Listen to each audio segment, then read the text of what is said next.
Now let me show you one more verse in Acts 24. అపోస్తుల కార్యములు 24. See what Paul said. పౌలు ఏం చెప్తున్నాడో చూద్దాం. Now, Paul is saying this towards the end of his life. He was nearly 60 years old. దాదాపు పౌలుకి 60 సంవత్సరాలు వచ్చినప్పుడు తన జీవితం యొక్క చివరిలో చెప్తున్న మాట ఇది. He was converted 30 years ago earlier on the day on the road to Damascus. అపోస్తుల కార్యములు 9లో మనం చూసినట్లయితే దమస్కు వెళ్లే మార్గంలో 30 సంవత్సరాల క్రితం ఆయన రక్షించబడ్డాడు. Now 30 years later he is standing before a judge.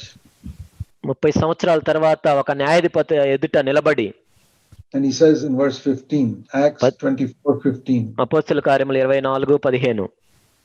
Last part. చివరి భాగం. I know one thing definitely. నాకు ఒక విషయం ఖచ్చితంగా తెలుసు. I know definitely. నాకు ఖచ్చితంగా ఇది తెలుసు. There will be two resurrections. 2 పునరుద్ధానాలు ఉంటాయి. A resurrection for righteous people and a resurrection for wicked people. అనీతిమంతులకు ఒక పునరుద్ధానం ఉంటుంది, నీతిమంతులకు ఒక పునరుద్ధానం ఉంటుంది. And we read in the book of Revelation, ప్రకటన గ్రంథంలో మనం చదివినట్లయితే, righteous people will be resurrected first and the wicked people will be resurrected 1000 years afterwards. నీతిమంతులు మొట్టమొదటి పునరుద్ధానం జరుగుతుంది, అనీతిమంతులు 1000 సంవత్సరాల తర్వాత వారికి పునరుద్ధానం కలుగుతుంది. I know that there will be two resurrections. నాకు తెలిసి 2 పునరుద్ధానాలు ఉంటాయి. And I don't want to be in the resurrection of wicked people. అనీతిమంతుల పునరుద్ధానంలో నేను ఉండకూడదు. Because they'll be resurrected and sent to hell. ఎందుకంటే వాళ్ళు పునరుద్ధానం చెంది నరకానికి వెళ్తారు. I don't want to be in that. నేను అందులో ఉండడానికి I వెళ్ళాను. want to be in the resurrection of the righteous in the final day, that I can go to be with Jesus forever.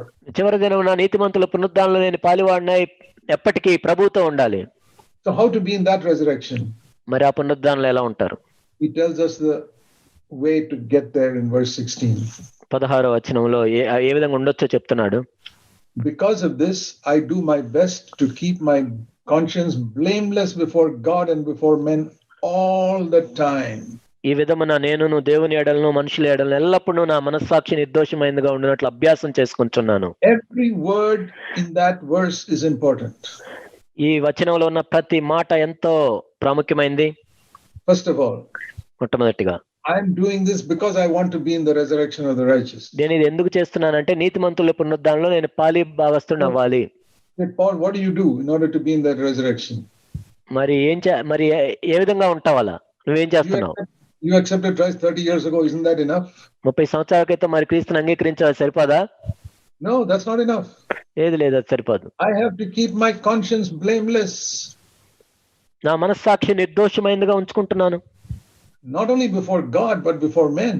దేవుని ఎదుట మాత్రమే కాదు, దేవుని ఎడలను మనుషుల ఎడలను. If I've got angry with another human being, wife or husband or neighbor or anybody, నేను ఒక మనిషి మీద కోపడినప్పుడు, భార్య కావచ్చు, భర్త కావచ్చు, పొరుగు వాళ్ళు కావచ్చు, ఎవరైనా కావచ్చు, or auto rickshaw driver who asks for more money, లేకపోతే ఎక్కువ డబ్బులు అడిగిన ఆటో డ్రైవర్ మీద కావచ్చు, I can't just confess that to God. కేవలం అది దేవునికి ఎదుట ఒప్పుకుంటే సరిపోదు. Because I sinned against another human being. ఎందుకంటే ఒక మనిషికి విరోధంగా కూడా పాపం చేశాను నేను. So what if he's a poorer human being? లేకపోతే ఆయన ఎంతో భేదవాడు అయి ఉండొచ్చు. So what if it is my husband or wife? నా భార్య భర్త అయినంత మాత్రాన I have to set my conscience right before that person also, not only before God. ఆ వ్యక్తి ఎదుట కూడా నా మనస్సాక్షి నిర్మలంగా ఉంచుకోవాలి. If I get angry with my wife, I can't go to God and say, "Oh God, I'm sorry for getting angry." నా భార్య మీద నేను కోపడి దేవుని దగ్గరికి వెళ్ళి, ఓ దేవా నేను కోపడ్డా నా భార్య మీద అంటే సరిపోదు. God will say, first of all, you ask forgiveness from my wife, then I'll forgive you. అప్పుడు దేవుడు ఏం చెప్తా, ముందు నీ భార్య దగ్గరికి వెళ్ళి క్షమాపణ చెప్పు, అప్పుడు నేను క్షమిస్తానంటాడు. That is the meaning of having a blameless conscience, not only before God but before men also. కాబట్టి దేవుని ఎడల మనుషుల ఎడల నిర్మలమైన మనస్సాక్షించుకోవటం. I can't cheat somebody and ask God to forgive me. నేను ఎవరినో మోసం చేసి దేవుని దగ్గరికి వెళ్ళి క్షమించమంటే కుదరదు. God said, give that money back. ముందు డబ్బులు ఇచ్చేయమంటాడు దేవుడు. Our conscience must be clear before God and before men. కాబట్టి మనుషుల ఎదుట దేవుని ఎడల మన మనస్సాక్షి నిర్దోషమైనదిగా ఉండాలి. Because many people don't do this, that they have no fellowship with God. అనేక మంది ఇలా చేయరు కాబట్టి దేవునితో వారికి సహవాసం ఉండదు. Do you know the difference between a congregation and a body of Christ? ఒక సమాజానికి క్రీస్తు యొక్క శరీరానికి వ్యత్యాసం తెలుసా మీకు? Body of Christ is like this human body. క్రీస్తు యొక్క శరీరం అంటే మన మానవ శరీరం వంటిది. All are connected with each other. ఒకదాంతో ఒకటి అతకబడి ఉంటాయి.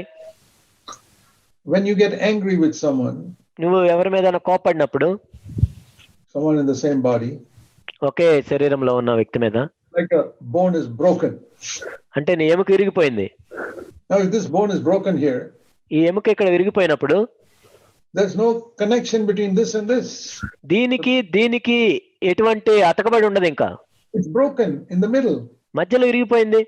The lower part and the upper part, there's no connection. పైన ఉన్న భాగానికి కింద ఉన్న భాగానికి సంబంధం ఉండదు. ఇంకా That is why you go to a doctor, the doctor puts a cast there so that over a period of weeks it will join again. అందుకే మన డాక్టర్ దగ్గరికి వెళ్ళినప్పుడు కట్టు కట్టి మొత్తానికి మరలా అతికిస్తారు దాన్ని. Same thing in the body of Christ. క్రీస్తు యొక్క శరీరంలో కూడా అదే జరుగుతుంది. When something happens between you and another brother or sister, నీకు ఇంకొక సహోదరుడికో లేకపోతే ఇంకో సహోదరికి జరిగినప్పుడు fellowship is broken like a broken bone. ఒక ఎముక విరిగిపోయినట్టు సహవాసం విరిగిపోతుంది. If you leave it like that, అంతే నువ్వు వదిలిపెడితే దాన్ని, you will not be able to use that hand for the rest of your life. నీ జీవితంలో ఇంకెప్పుడు ఆ చెయ్యిని వాడలేవు ఇంకా. So that's why we are very careful to quickly get the bone joined together. అందుకే మరి ఆ రెండు అతికించడానికి మనం ఎముక ఇరిగిపోయిందని ఎంత జాగ్రత్త పడతాం. We must have the same desire to do something quickly in the body of Christ. క్రీస్తు యొక్క శరీరంలో కూడా వెంటనే సంగతులు సరిచేసుకోవటానికి అటువంటి శ్రద్ధ మనం కలిగి ఉండాలి. Meaning of fellowship. అదే సహవాసం అంటే అర్థం. Paul says here, I do this always. నేను ఎల్లప్పుడూ ఈ విధంగా అభ్యాసం చేసుకుంటున్నానని పౌలు చెప్తున్నాడు. 24:16 is a very important verse. అపోస్తలుల కార్యములు 24:16 ఎంతో ప్రాముఖ్యమైన వచనం. Do you want to be in the resurrection of the righteous? నీతిమంతుల పునరుద్ధానంలో మీరు పాలిభాగస్తులుగా ఉండాలనుకుంటున్నారా? Let's read and follow Acts 24:16. అపోస్తలుల కార్యములు 24:16 చదివి దాన్ని అనుసరించండి. Every word. ప్రతి మాట అందులో. Blameless conscience. నిర్దోషమైన మనస్సాక్షి. Before God. దేవుని ఎదుట. And before men.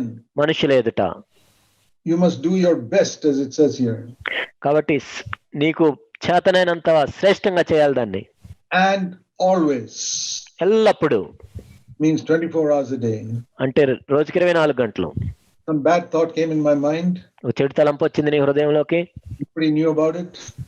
నీకు తెలిస్తే I say, Lord, nobody knows about it, but I sinned against you. Please forgive me. ఓ ప్రభా, దీని గురించి ఎవరికి తెలియదు, అయితే మీ ఎదుట నేను ఒప్పుకుంటున్నాను, సహాయం చేయండి. When should you confess it? ఎప్పుడు నువ్వు ఒప్పుకోవాలి? Not 2 hours later. ఎప్పుడు 2 గంటల తర్వాత కాదు. If a thorn gets into your foot, when do you take it out? నీ పాదంలోకి ముళ్ళు గుచ్చుకుంటే నువ్వు ఎప్పుడు తీసేస్తావు? Not 2 hours later. 2 గంటల తర్వాత కాదు, immediately. వెంటనే తీసేస్తాం. This is how we can live in constant fellowship with God 24 hours a day. దేవునితో 24 గంటలు రోజుకి, వారానికి 7 రోజులు సహవాసం చేయటం అంటే ఇదే. I'm talking about what has been true in my experience for many years now. అనేక సంవత్సరాలుగా నా జీవితంలో ఏదైతే నిజమని చేశానో అదే చెప్తున్నాను మీకు. I'm not saying I never make a mistake. అంటే నేనే ఒక తప్పు కూడా చేయలేదని మీకు చెప్పట్లేదు. As soon as it happens, I confess, said it right, and I'm clear. జరిగిన వెంటనే నేను ఒప్పుకొని దాన్ని సరి చేసుకుంటున్నాను. If it's to a human being, I say, please forgive me to that person also. ఒకవేళ మనుషుల ఎడలైతే మనిషికి వెంటనే క్షమాపణ అడగటం. And after some time, you'll find you begin to get victory in those areas where you confess your sin. ఆ విధంగా చేస్తూ ఉంటే కొంత సమయం తర్వాత నీకు విజయం వస్తుంది ఆ విషయాల్లో. Maybe this is why you're not getting victory over some sins. అందుకే కొన్ని పాపాల మీద మీకు జయం ఇందుకే రావట్లేదేమో చూడండి. Because you don't confess it immediately to God and to man. వెంటనే నువ్వు దేవుని ఎదుట మనిషి ఎదుట ఒప్పుకోవట్లేదు. So this is the message of the Apostle John that we studied in the last 2 messages. కాబట్టి ఈ 2 వర్తమానాల్లో అపోస్తలుడైన యోహాను ఇచ్చిన సందేశం ఇదే. A message for a true church in the midst of backslidden Christianity. కాబట్టి ఎంతో దిగజారిపోయిన క్రైస్తవం మధ్య ఒక నిజమైన సంఘానికి కావాల్సిన వర్తమానం ఇది. If CFC churches and the brothers and sisters are to be like the light, CFC సంఘాలు అందులో ఉన్న సహోదరి సహోదరులు వెలుగు వలె ఉంటే, and the elders of the churches are to be like the light, సంఘ పెద్దలు ఆ వెలుగు వలె ఉంటే, then they must follow these verses. అప్పుడు మరి ఈ వచనాలను అనుసరించాలి. Walk in the light. వెలుగులో నడవండి. To humble yourself to get grace from God. దేవుని దగ్గర నుంచి కృపను పొందటానికి మిమ్మల్ని మీరు తగ్గించుకోండి. Always be truthful without hypocrisy. వేషధారణ లేకుండా ఎప్పుడు సత్యమునే పలకండి. I believe that God can have a very powerful church in many parts of Andhra and Telangana. ఆ విధంగా ఉన్నట్లయితే దేవుడు ఆంధ్ర తెలంగాణలో ఎంతో శక్తివంతమైన సంఘాలను నిలబెట్టుకుంటాడు. I pray that will be so. అది నిజంగా ఆ విధంగా జరగాలని నేను ప్రార్థిస్తున్నాను.